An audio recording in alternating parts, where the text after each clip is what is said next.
दोस्तों, हाल ही की घटना है जब जयपुर पुलिस अचानक जयपुर के गोल्डन टावर में पहुंचती है।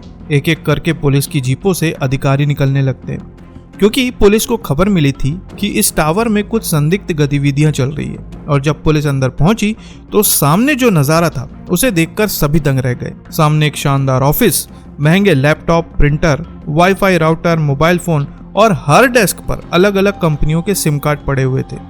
यही वो लम्हा था जब पुलिस को समझ में आ गया कि यहाँ कुछ बहुत बड़ा खेल चल रहा है। लेकिन ठहरिए, कहानी अभी बाकी है।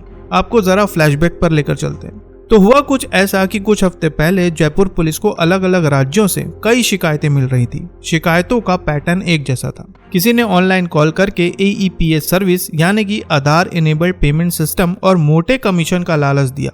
पैसे ट्रांसफर करने के बाद सिम स्विच ऑफ हो गया। तो पुलिस ने इस केस की जांच शुरू की, फोन नंबर ट्रेस किए, IP एड्रेस ट्रैक किए और फिर ये पता चला कि ये सारा खेल जयपुर के गोल्डन टावर से ऑपरेट हो रहा था। तो अब आप समझ गए होंगे कि पुलिस यहाँ पर क्यों पहुंची। तो चलिए अब वापस लौटते हैं उस छापेमारी पर। तो जैसे ही पुलिस ने दरवाजा तोड़ा, वहां जो नजारा था वो किसी फिल्मी सीन से कम नहीं था। एक तरफ 3 लड़के सिर झुकाए लैपटॉप पर काम कर रहे थे, मानो कोई बहुत बड़ी IT कंपनी के कर्मचारी हूँ, और दूसरी तरफ 2 लड़कियां फोन पर बात कर रही थी। हेलो सर, हमारी AEPS सर्विस से जुड़िए और घर बैठे मोटा कमीशन कमाइए। पुलिस के आते ही अचानक सब कुछ थम गया। एक पुलिस वाले ने पूछा, भाई ये सब क्या चल रहा है? लड़की ने फोन रखते हुए कहा, सर हम तो बस ऑनलाइन सर्विस प्रोवाइड कर रहे हैं। लेकिन पुलिस को मालूम था कि माजरा कुछ और है। जैसे जैसे पुलिस ने पूछताछ शुरू की, राज खुलते गए। पता चला कि ये पूरा का पूरा एक फेक कॉल सेंटर था। यहाँ काम करने वाले लोगों का काम था भोले भाले ई-मित्र संचालकों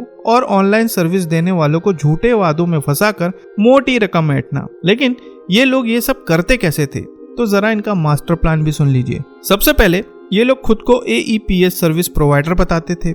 लोगों को कॉल करते थे कि सर घर बैठे मनी ट्रांसफर, अकाउंट ओपनिंग और ऑनलाइन सर्विसेज से पैसे कमाइए, बस एक छोटा सा इन्वेस्टमेंट करना होगा। फिर ये लोगों को ऑफर देते, वो भी 3 धांसू प्लान के साथ। सबसे पहला सिल्वर प्लान, जिसमें 3% कमीशन और 10,000 रुपए का इन्वेस्टमेंट होता था। इसके बाद गोल्डन प्लान, 10% कमीशन और 25,000 रुपए का इन्वेस्टमेंट। और आखिरी में डायमंड प्लान, जिसमें 20 से 25% का कमीशन और 30 से 35,000 रुपए का इन्वेस्टमेंट। और जैसे ही कोई इनके झांसे में आ जाता और पैसे इनके अकाउंट में ट्रांसफर कर देता, ये फोन स्विच ऑफ करके सिम कार्ड डस्टबिन में डाल देते थे। जब पुलिस ने सख्ती से पूछताछ की तो पता चला कि ये ठगी कोई छोटे मोटे चोर नहीं कर रहे थे, बल्कि पूरा एक प्रोफेशनल ठग गैंग था, जिसका मास्टरमाइंड था अविनाश सैनी, दिमाग का पूरा धुरंधर। यही इस पूरे ऑपरेशन का किंग पिन था। प्लानिंग, टारगेटिंग और ट्रेनिंग सब इसने मैनेज किया था। इसके बाद बारी आती है ज्योति राठौर और शकुंतला बकोलिया की। ये दोनों लड़कियां फोन पर लोगों को फंसाने का काम करती थी। इतनी मीठी बातें करती कि सामने वाला हाँ कहे बिना रह ही नहीं सकता था। और आखिर में बारी आती है लोकेश गुर्जर और दुर्गेश शर्मा की। ये दोनों पैसों की डीलिंग और ऑनलाइन अकाउंट हैंडल करते थे। अब आप सोच रहे होंगे कि ठगी का ये खेल तो लंबे समय से चल रहा था, तो पुलिस ने इन्हें पकड़ने में आखिर इतनी देरी क्यों लगाई? तो इसके पीछे की कहानी ये है कि ये लोग इतने शातिर थे कि हर बार नया सिम कार्ड इस्तेमाल करते, हर बार पैसे खाते में आते ही सिम कार्ड तोड़कर फेंक देते और नया नंबर इस्तेमाल करने लगते थे, जिसकी वजह से इन्हें ट्रेस करना बहुत मुश्किल हो जाता था। लेकिन जयपुर पुलिस भी किसी से कम नहीं है। ऑपरेशन साइबर शील्ड के तहत राजस्थान पुलिस पहले ही कई बड़े साइबर ठगों को धर चुकी है और इस बार तो पूरा गिरोह पकड़ा गया है। गिरफ्तार होने के बाद जब इनसे पूछताछ हुई तो ऐसे ऐसे खुलासे हुए कि पुलिस भी हैरान रह गई। 50 से ज्यादा साइबर ठगी की शिकायतें इनके खिलाफ पहले ही दर्ज थी। पूरे देश में फैला नेटवर्क, राजस्थान, UP, MP और हरियाणा तक फैली ठगी की इनकी जड़ें थी।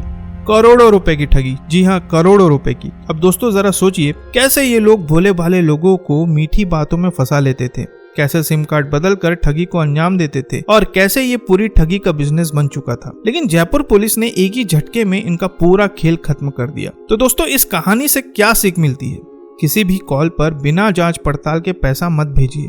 ज्यादा कमीशन का लालच देने वालों से हमेशा सावधान रहें। अपने बैंकिंग डिटेल्स और OTP कभी किसी के साथ शेयर न करें। तो उम्मीद है आपको ये जानकारी स्पष्ट होगी। तो दोस्तों, फिर मिलेंगे बिल्कुल एक नए वीडियो के साथ। तब तक के लिए आपका बहुत बहुत धन्यवाद।